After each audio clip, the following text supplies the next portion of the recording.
All righty. Well, thank you very much and good evening and welcome to the library program. The program is How to Go on Ice and Snow, kind of a winter driver refresher course.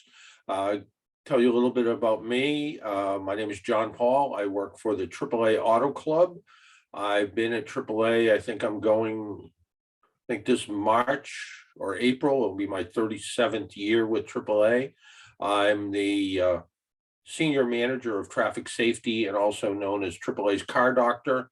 I write a lot of automotive columns for publications like Newsday in New York and 4 or 5 other newspapers in upstate New York, as well as I'm Boston based, as well as Boston.com and the Providence Journal, some weekly papers out this way as well.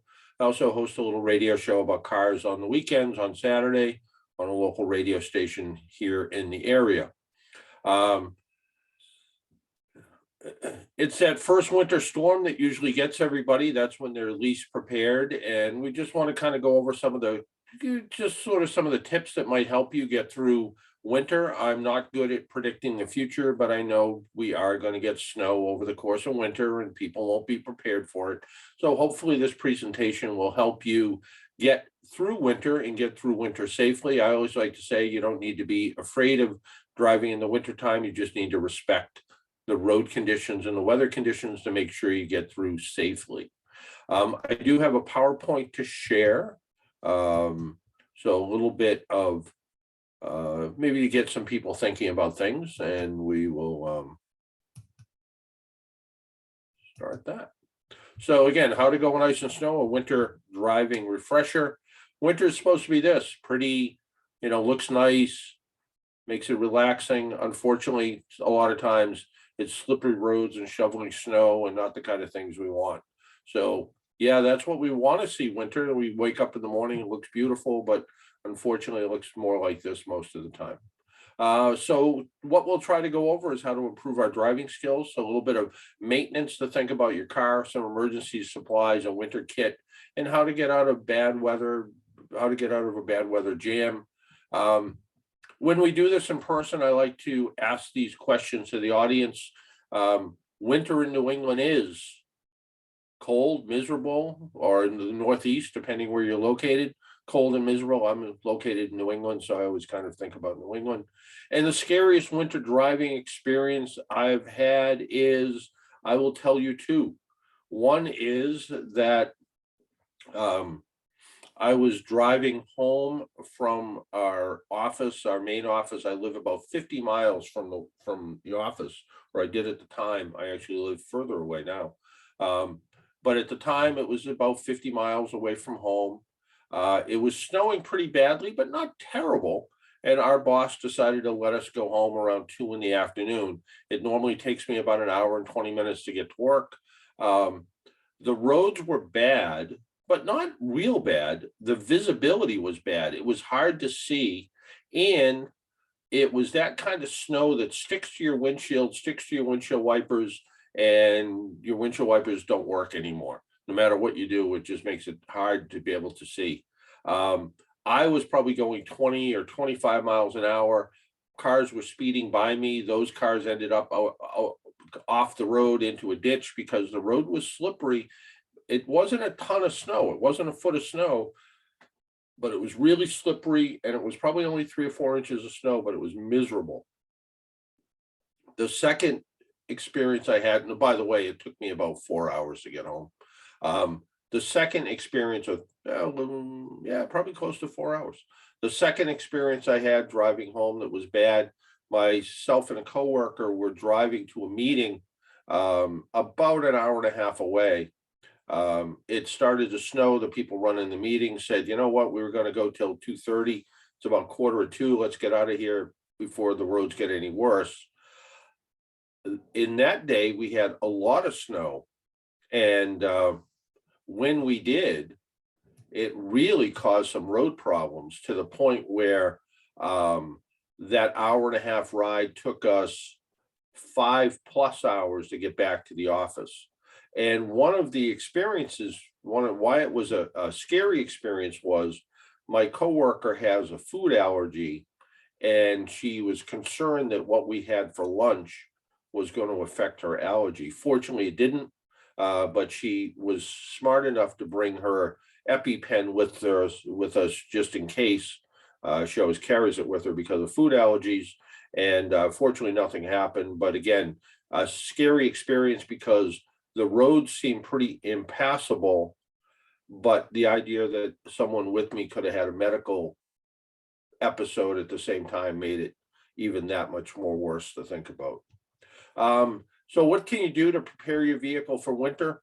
Well, there's a couple different kinds of tires. Most of us have all-season tires on their cars, but if you really have to drive in bad weather, there's nothing like a set of 4 winter tires. Think of tires as your car's shoes, just like you wouldn't go bowling with dress shoes, and you wouldn't go playing golf and or you wouldn't go hiking in probably golf shoes. You want the right tires for your car. So if you have to go out in wintertime, there's nothing like winter tires. And winter tires don't just get you moving in the wintertime better, they also allow you to stop and steer better. Also, tread depth is important. We used to say your tires were worn out when they got down to 2/32 of tread. That's the difference between the edge of a penny and the top of Lincoln's head. That's when a tire is completely worn out. We'd rather say 4/32 of tread. That's the edge of a quarter to the edge of George Washington's head. 4/32 of tread can, even at that, the tires are really almost worn out and don't do much good in winter weather or rainy weather. This is a pretty good chart. It gives you an idea. A good set of all-season tires on dry pavement can stop from 60 miles an hour in about 134 feet. On wet pavement, that same all-season tire, add about 10 feet, 9 feet to that, 143 feet. On snowy pavement, snow tires, winter tires, we like to call them winter tires because they work better in cold weather as well, about double that, almost 310 feet. But those same all-season tires that did pretty well in dry and wet weather take 668 feet to stop.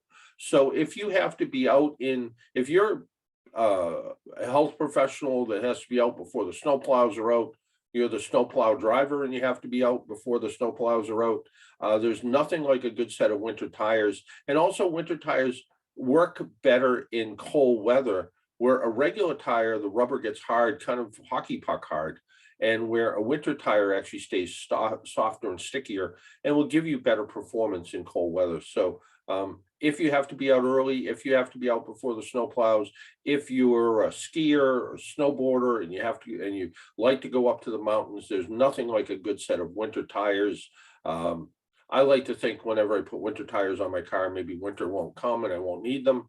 But even in cold weather, there is a difference on how good they stop. So winter tires for cold weather makes some sense. More preparation, think about your car, think about your brakes, make sure they're working okay. It takes a little longer to come to a full stop in snow and ice, makes sense, it's slippery. Also, make sure all your headlights are working properly. Just about 1 out of every 5 cars on the road has a bad headlight or taillight. Make sure they're all working, clean and replace your headlights to make them work a little bit better. Headlights, even though they work, the average good life of a headlight bulb is 3 to 4 years. They might last, they might light up for 7 or 8 years, but they start to dim after 3 or 4 years. So if you're driving a car and you go, yeah, my headlights just don't seem as good as they used to be, might be because the bulbs are starting to burn out. Also, the headlight lenses can get cloudy over time because of ultraviolet light. You can get them cleaned up and try to make them a little bit better or replace them if you have to. So again, important to make sure all your lights are working the way they should. Heating, cooling system, exhaust system. Well, you want to check the exhaust system. If you start up your car and it sounds noisy, I was with someone last night, they started the car up and it had a loud muffler sound. I said, hey, what's up with your exhaust? And he said, I've just been busy, I haven't been able to get it fixed. That exhaust is letting carbon monoxide into your car. If you're letting your car warm up for an extended period of time, you're stuck by the side of the road and you're letting your car run, that carbon monoxide could end up in your car. So make sure the exhaust system's tight and working the way it should. The antifreeze, the engine coolant, while we don't want your engine to freeze up in the wintertime, a 50-50 mix of antifreeze and water will protect your engine to minus 34 degrees. And the heater is important to make sure the heater works good, not just for your own comfort, but the better the heat works, the better it's going to defrost the windshield and keep ice from building up on the windshield. Windshield wiper blades and the windshield, you want to clean the windows in and out. This time of year when the sun's so low in the horizon, you can get a lot of glare in the windshield from just smudgy dirt inside the windshield. That can be from all of the plastics inside the car today. They outgas, they give off a film, and they get the inside of the windshield dirty. And the best way to clean your windshield, you can try all kinds of methods. I'm a big fan of a window cleaner called Sprayway. It's relatively inexpensive. It does a good job cleaning the windshield. It's not a liquid, it's a kind of old-fashioned Windex spray foam kind of stuff. And once you're done cleaning the windshield, go over the windshield in and out with a microfiber cloth to get any of that film buildup that's on the inside of the window. Remove that. You'll find you get a lot less glare because of that. Make sure the windshield washer is working properly. One of our family cars, the windshield washer just squirted its last squirt yesterday, so it's time to go to the store and buy some windshield washer. I like to keep an extra gallon on hand just in case we need it. Also, if you're traveling over the holidays, we don't know what the weather's going to be like yet, obviously, but if you're going to be traveling over the holidays, carrying some extra windshield washer with you can be really handy. You can be surprising on a wet road, wet, muddy road, how much windshield washer you can go through. So an extra gallon of windshield washer, easy, one of the easiest things to put in your car. Consider installing winter blades or all-season blades. They tend to be a little bit heavier duty. They're really designed to keep from freezing up. And if you look at the picture here of what a traditional wiper blade looks like kind of on the left versus what a all-weather or winter wiper blade looks like on the right, the winter one doesn't have any place for the snow to build up in it. So it's a little bit more aerodynamic. Sometimes it's called a unibeam blade. Sometimes it actually has a little cover over it. Real good windshield wiper blades for driving in the wintertime, where the one on the left-hand side, the traditional blade, sort of the fingers of the blade can get all clogged with ice. And that's where you find yourself having to like bang on the windshield wiper blades and knock all the ice off of them. Clean your car off, please. This is kind of an exaggerated picture, but a true picture of someone who didn't clean the snow off their car. I've seen something almost that bad on my ride back and forth to work. Couple things, some states now require it that you clean all the snow off your car. You'll get a ticket for it if you are driving around like that. Even in Massachusetts, where I live, where they don't have a specific rule for that, you will get pulled over for driving around like that. And you're responsible for the snow that comes off your car. So in my state, in Massachusetts, when the snow comes off the car and if it does damage to another vehicle, you can be held responsible for it. It's no different than a truck that has something in the bed of the truck and it falls out and hits your car. That's their responsibility, and they need to be responsible for that. It's the same thing with the snow. In Connecticut, there is actually a law that says you have to clean all the snow off your car. Same thing in Pennsylvania, and we're starting to see the law pop up here and there more often. So clean all the snow off your car. What can happen in a case like this, and again, this is an exaggeration, you're driving down the road with a bunch of snow on the roof, and the car starts to get warm, and when it does, you step on the brakes, and all that snow slides to the front of the car, down the windshield, and blocks your view. And you go to turn your windshield wipers on, and maybe your windshield wipers can move some of the snow off the windshield. Maybe they can't, and when they try to force it off the windshield, what happens is it may burn out the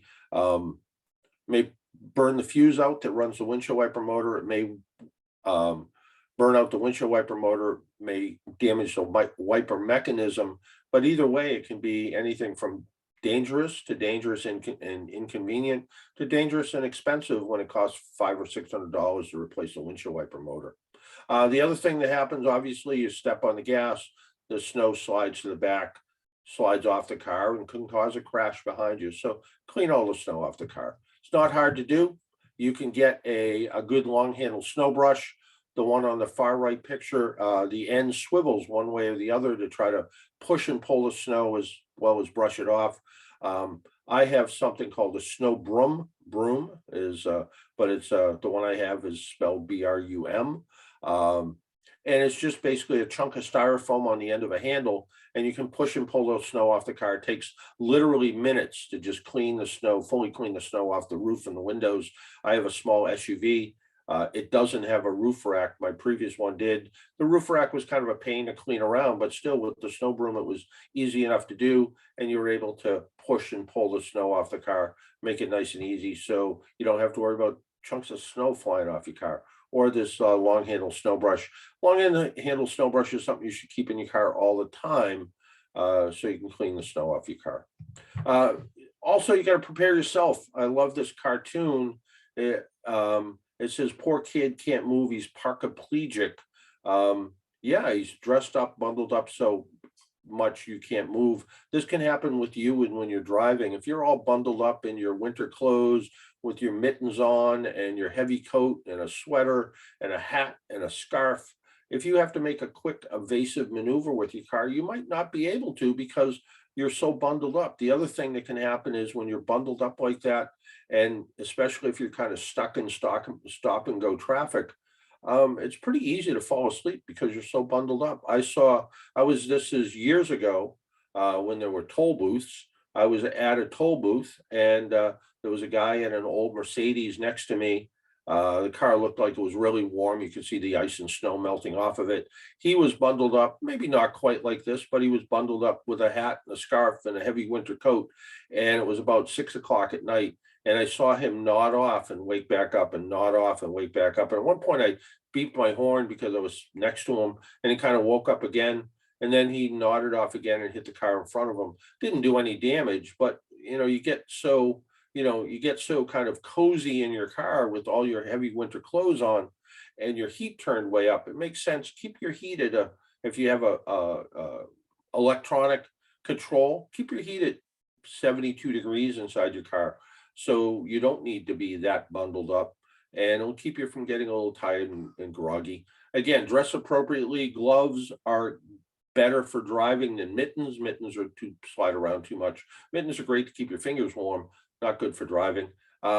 No fuzzy steering wheel covers. A lot of people like to put some kind of cover on their steering wheel in the wintertime so it doesn't feel cold.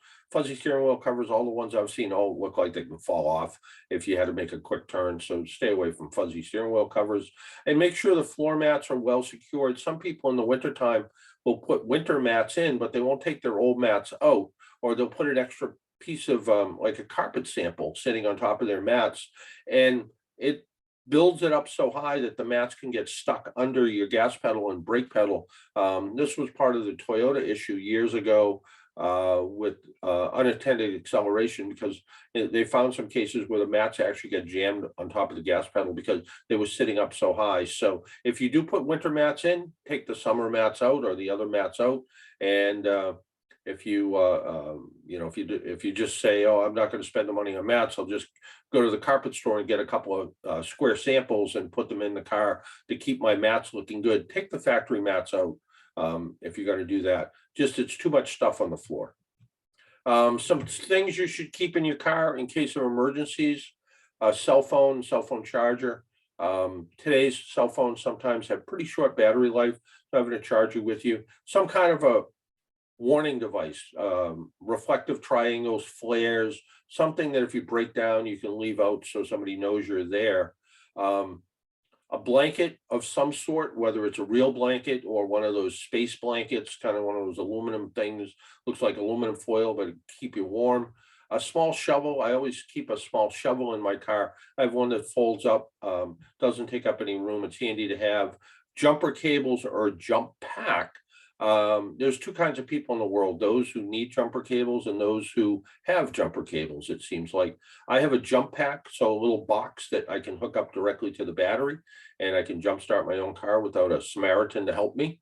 A good scraper, ice scraper, or snow brush, I'll let you know, when I'm working at AAA in the office, and we haven't been in the office for a year and 9 months now, and I don't know when we're going back now, but I used to, on the first snowstorm of the season, or the first even a little bit of an ice storm of the season, it was amazing the amount of people that were trying to scrape their windshield with their driver's license or their ID badge from work, anything but an ice scraper. So even if it's a cheap little ice scraper that advertises your local car wash or insurance company, any kind of ice scraper is better than nothing to try to clean your windshield. And again, a good snow brush, good idea to have it. Extra windshield washer, like I pointed out earlier, flashlight and batteries. People that have smartphones all have flashlights built into them, but still a conventional flashlight is not a bad idea. And a first aid kit, just in case. I got a first aid kit about a month and a half ago, and it had in it, besides the usual bandages and all that sort of stuff, it also had the emergency blanket. So it had a few handy things in it, as well as the usual sort of first aid thing. The other thing you might want to keep in your first aid kit, if you're somebody who requires medication periodically, 1 or 2 of whatever you need in case of emergencies. I'm old enough to remember in Boston, the blizzard of '78, where people were stuck in their cars for 2 and 3 days.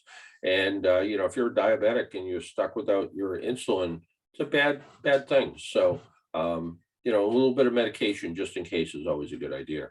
So how do you reduce your risk? Do everything slower. Slow down. You might find that your average turnpike speed is 65 miles an hour.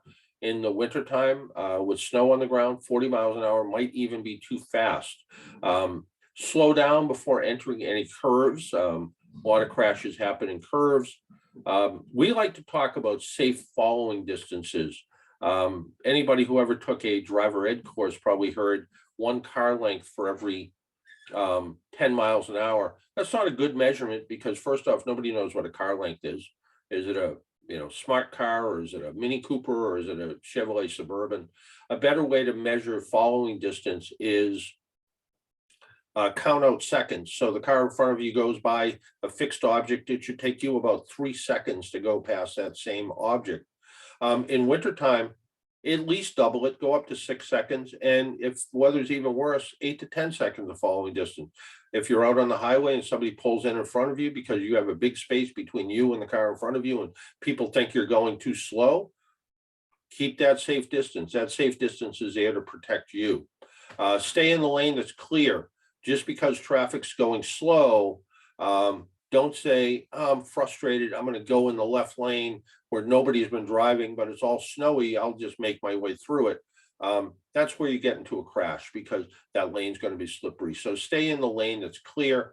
Be cautious of black ice. Black ice is a thin layer of ice that can happen on the roads when you least expect it. It usually happens when the day gets a little bit warm, and overnight you get some condensation on the roadway, and then it gets colder overnight and that condensation freezes.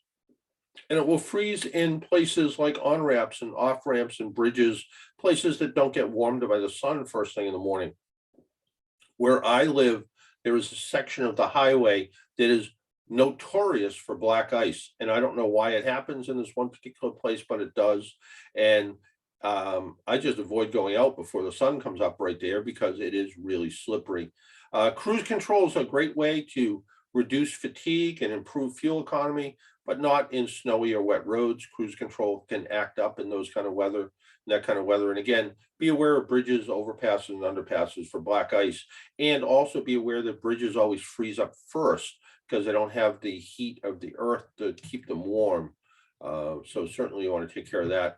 Easy on the brakes. Again, do everything slower. Brake progressively well before the intersection. So in other words, if you see an intersection coming up, you should start slowing down way ahead of time. It shouldn't be that last minute panic stop. That's what's going to get you sliding through the intersection. And smooth and steady braking is important. Again, slow down before entering curves. Keep that space cushion between you and the cars in front of you. 6, 8, 10 seconds of following distance is important. And just keep aware of that. So know your brakes. Most cars today have anti-lock brakes. If your car has anti-lock brakes, which nearly every car does today, don't pump your brakes. Maintain constant brake pressure. So you should hear the brakes chatter if you jam on the brakes on anti-lock brakes. Squeeze the brake pedal down. Again, if you hear a noise, don't take your foot off the brake. Stomp and steer. Your anti-lock brakes allow you to steer and stop at the same time. Keep your foot pressure steady on the brakes if you can.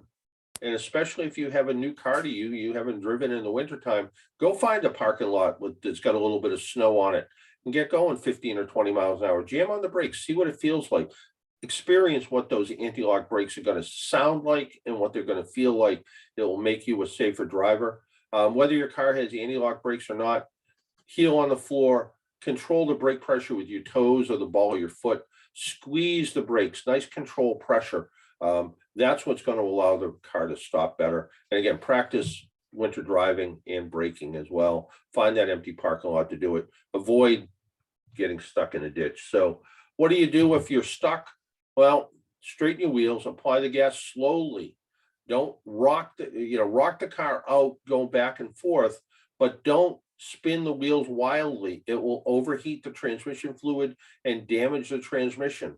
So nice and easy pressure, little on the gas going forward, stop, put your foot on the brake, little on the gas going backwards and reverse, stop, put your foot on the brake. Do the same thing, go forward, backwards, nice and easy to get yourself rocked out of the snow. You can use sand to give you a little bit of traction. You can use traction mats. You can even take the floor mat out of your car and stick it under the tire that's spinning, and it might give you a little bit of extra traction. So you might have what you need right in the car, especially if you have those winter mats that are real aggressive looking with the thick rubber grooves in them. That's going to dig into the snow and it's going to give your tire a little bit more of something to stick to. Going up a steep hill, especially if there's a light at the top of it, nice and slow going up those hills. Don't accelerate up. Try not to stop partway up the hill. If you see a hill where people are sliding up and down it, position yourself in such a way that you're going to make it to the top and over it. Stopping in the middle of the hill, you're just going to lose traction and you're going to have to probably got to slide backwards and start all over again. So slowly to gain momentum, don't stop. Steady speed up to the crest, then reduce your speed going down. Foot off the accelerator going downhill, gently off the accelerator, by the way. If you're going down a fairly steep hill that's covered with snow and you take your foot off the accelerator quickly, it's sort of like applying the brakes and you can actually cause a skid. So again, reduce the speed, foot off the accelerator, coast. Use a minimal amount of braking when you're on a slippery hill like that. So what happens if you do get in a skid? If you ever took a driver's ed course, they probably said steer in the direction of the skid. Then they moved on to how to back up. No, here's what you need to do. It's pretty simple. You want to take your foot off the brake. So take your foot off the gas, take your foot, don't step on the brake. Look and steer where you want the car to go. So take your foot off the gas, don't step on the brake. Look and steer where you want the car to go. So in other words, that car that skidded off to the right, you want to steer to the left. So you want to get going to the left and get the car going where you want it to go. Nice and easy. Again, stepping on the brakes is what causes most of the skids. So take your foot off the gas, take your foot off the brake, look and steer where you want the car to go, apply gas to regain traction slowly, and don't panic is the hardest part. So front wheel drive versus all wheel drive, which one is best? Well, all wheel drive will get you stuck further into the snow. They both work well, but a front wheel drive car with 4 winter tires on it will outperform an all wheel drive or 4-wheel drive car with all season tires. So again, depends what you want. There is people with 4-wheel drive vehicles sometimes get overconfident in the winter weather and they drive too fast for the road conditions. And unfortunately, when you go to step on the brakes, whether it's 4-wheel drive, all-wheel drive, super handling, all-wheel drive, when you go to step on the brakes, when the brakes lock up, when the wheels lock up, even with the anti-lock brakes, it's going to stop the same as any other car because there's no magic in it. You're going too fast. So don't get overconfident with all-wheel drive. And I like to say to that all-wheel drive is the thing that gets you stuck further into the snow than front-wheel drive. Some other things, everyone always wear your seatbelt, buckle up, every person. Position the head restraint properly. It should be sort of in the center of your head. Hands on the wheel. This is every time you drive, but 2 hands on the wheel, 2 eyes on the road. Focus on your driving. Adjust your seat to be comfortable, obviously. Again, make sure you wear that seatbelt. Get positioned properly in the car. Be comfortable in the car. One last suggestion, sounds kind of silly. Maybe, just maybe, don't drive in bad weather. If you don't have to be out, don't drive in bad weather. Just because you're out of peanut butter doesn't mean you have to take your life in your hands to go to the supermarket to get a jar of peanut butter. My wife worked in a supermarket for 40 years, and yeah, bad weather. People come in for the, bread and milk and, frozen food. And I don't know what frozen food does when the power goes out, but maybe just don't go out in bad weather. That's the best thing to do. That might be the thing that keeps you safe.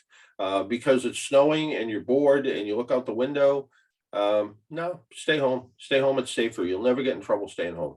So that's sort of most of it. If you have any specific questions, you can always email me at jpaul@aaanortheast.com or AAA.com/car doctor. That's probably the easiest way to get a hold of me. You can read some of my articles on that page, on the Car Doctor page, some car reviews, car questions, a little bit about what's going on in the industry, stuff like that.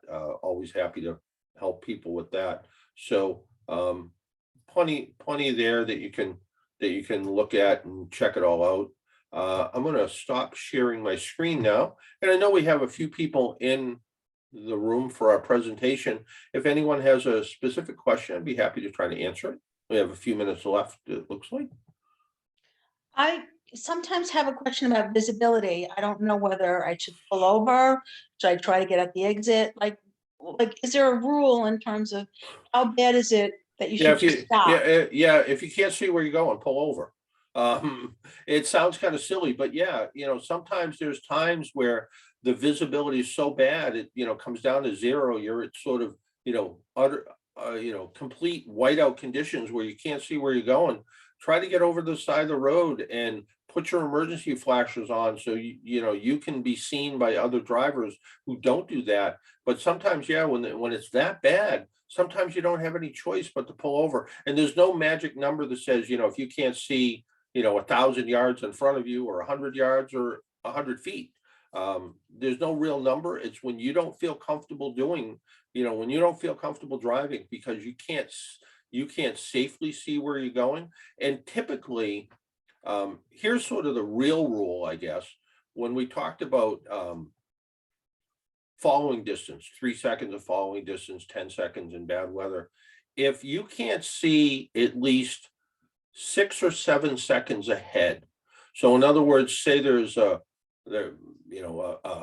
out on the highway and there's a exit sign, and if you kind of see that exit sign coming up and you count 1 1,000s, 2 1,000s, 3 1,000s, 4 1,000s, and you're at the exit sign, you're driving too fast for the visibility. You should be able to see 6 or 7 seconds ahead. And if you can't see 6 or 7 seconds ahead, you're driving too fast. So in bad weather, it may be that you're driving at 10 miles an hour to be able to see safely, or you might just decide, the safest thing is just to pull over and stop. But that 7-second rule is a pretty good rule for visibility as well.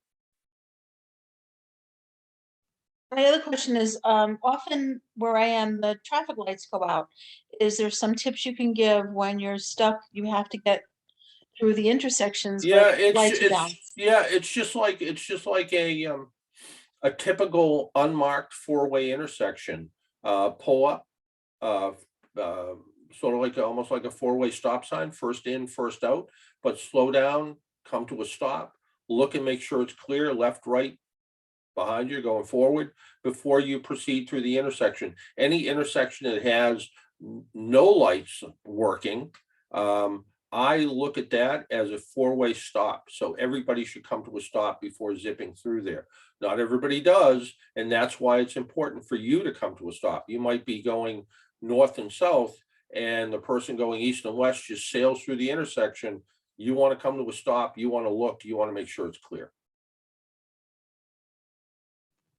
I also find that at the intersections are always more icy than anywhere else. Yeah, absolutely, for a couple reasons, and not just icy, but more slippery because the snow falls off the cars, snow falls off the trucks.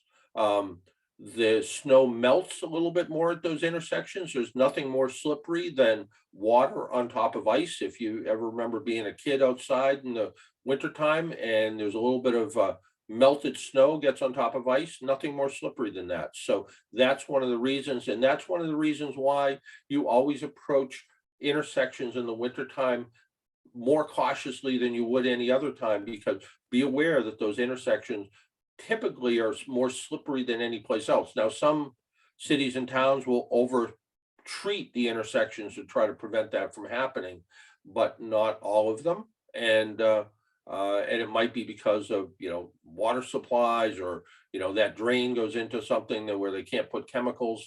Some of the chemicals they put on roads, years ago, they used to put sand on roads, then they put sand and salt mix, then they just put salt, then they put calcium chloride, which also works really well to reduce or change the freezing temperature. And now sometimes they use some magnesium chloride products, which is great. It reduces the amount of, or it changes the temperature where water freezes to, instead of water freezing at 32, it might freeze at 5 degrees instead, which is great for the roads, terrible for cars, by the way. If you get home and your car is covered with like white sticky looking stuff, try to get it to the car wash as soon as you can and try to wash it off, because that stuff is really corrosive. Again, great for road safety, bad for cars. So Is it safe for me to stop further back at an intersection, or do it become a further problem? further back and then creep up to it. So, if you stopped, 50 feet away from the intersection, you don't want to stop there and because somebody's going to think you broke down and they're going to go around you. So slow down, slow down, slow down, and then creep up to it nice and slowly.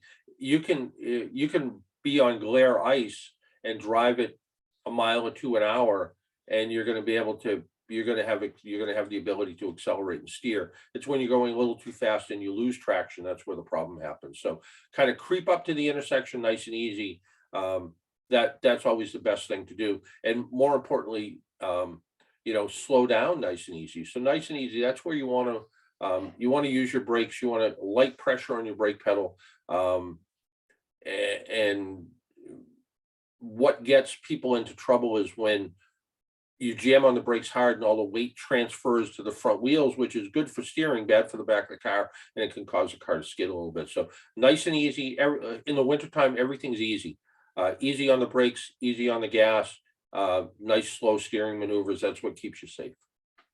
Can you talk about accelerating from a stop? Again, nice and easy, nice, easy acceleration.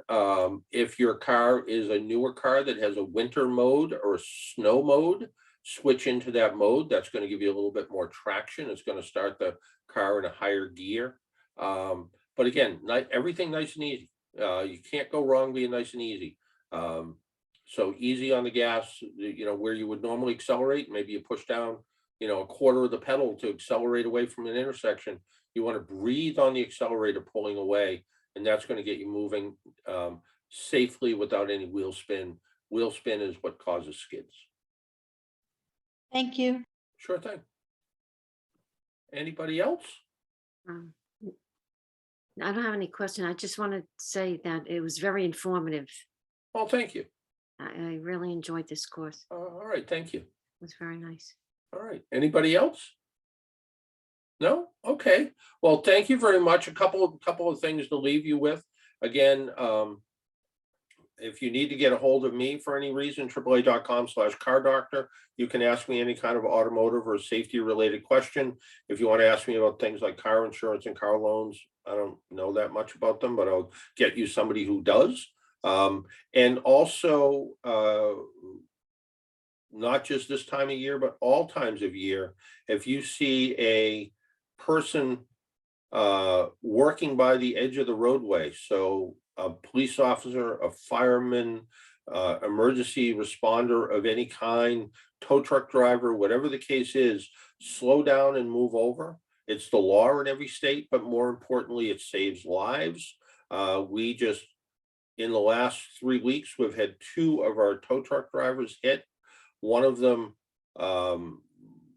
really, really badly, and the other one spent the night in the hospital. He'll be fine. The first one won't be fine. So if you see an emergency vehicle by the side of the road, and what happens is we tend to be drawn towards bright lights and flashing lights. So you tend to look that way. And when you look that way, you tend to steer that way, especially if you're tired. So get in the habit of, if you see an emergency vehicle by the side of the road, slow down or move over, give them room to do their job, and it can potentially save their life. So thank you for your time today. And if you're watching this on the recording, feel free to shoot me an email, jpaul@aaanortheast.com, AAA.com/car doctor. Happy to answer your questions. Thank you so much.